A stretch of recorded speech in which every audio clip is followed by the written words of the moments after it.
and welcome back to Geek Time. This is DizzieDee. And this is Shaq. This week we're going to do yet another Comic-Con tips video. I think the number one rule for this would be to respect your fellow con-goer. And most people know this as the cosplay is not consent rule. But it doesn't just mean cosplay, it means every single person that is at that convention. We're all human beings and we all like to have fun, but not be harassed, I think is the correct term.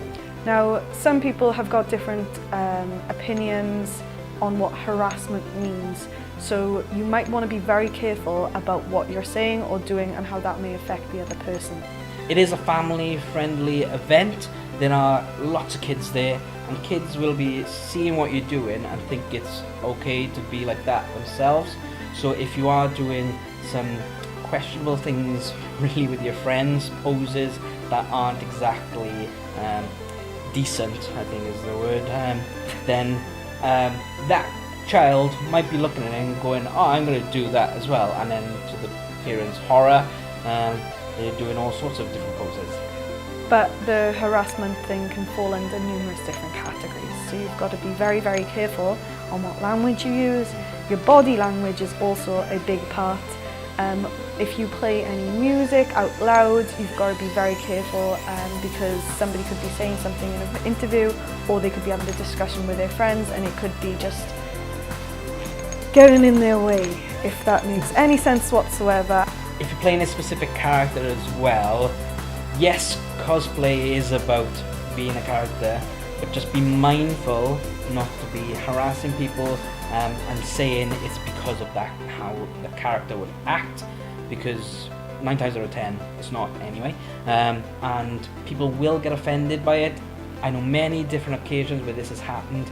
Here in Wales as well, we've had quite a few instances of it, and it's led people not really having a great time, and that's not what cosplay and conventions is all about. Now, we're not saying you can't be the character, because that's completely the opposite of what we're saying, is be the character, but just be mindful of other people as well. What you also want to consider is spatial awareness. This can be very important. Yeah, it's not just about barging into people as well, because you've got to be mindful of that, just so you bump into people. You are going to bump into people because it's quite a busy place. Just say sorry, be really polite. Yeah. But it's also these cosplayers as well, with these quite big costumes and everything, they can't help barging into people sometimes. That's why there's spotters, make sure people are away from them. But you've got a duty as well not to bump into them, because they've spent a lot of time on these costumes and these props, and some of them are very delicate and break easy. Photos at conventions as well, please get permission before taking photos of people. There's a term called sniping, which is a big no-no.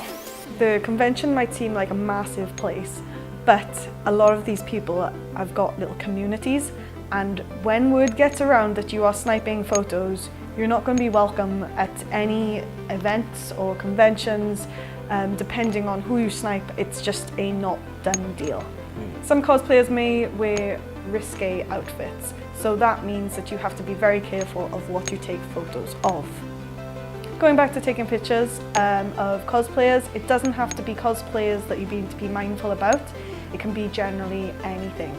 As in, if there's a panel going on and you're a part of press, try not to get in people's way who have paid for their tickets. Yeah, this has happened many times to me.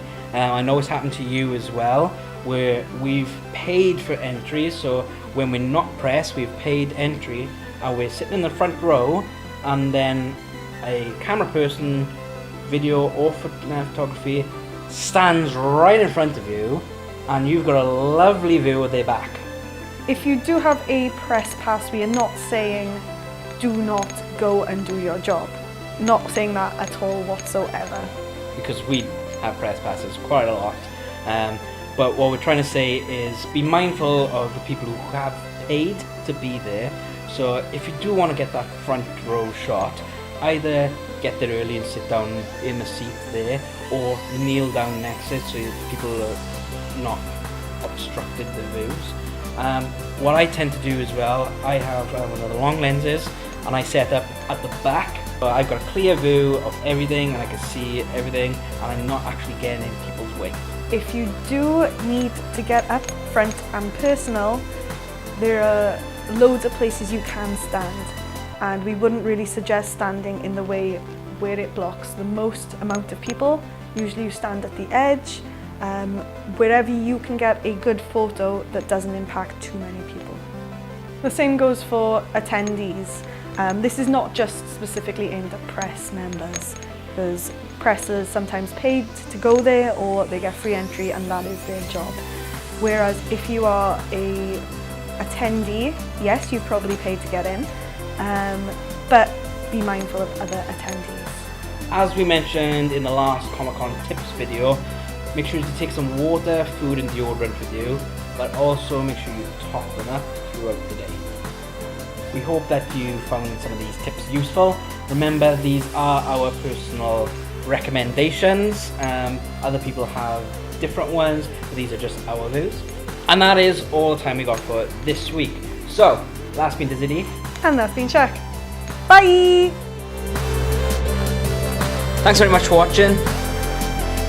Don't forget to like and subscribe. Give us a little share if you're feeling generous. And check out these other videos.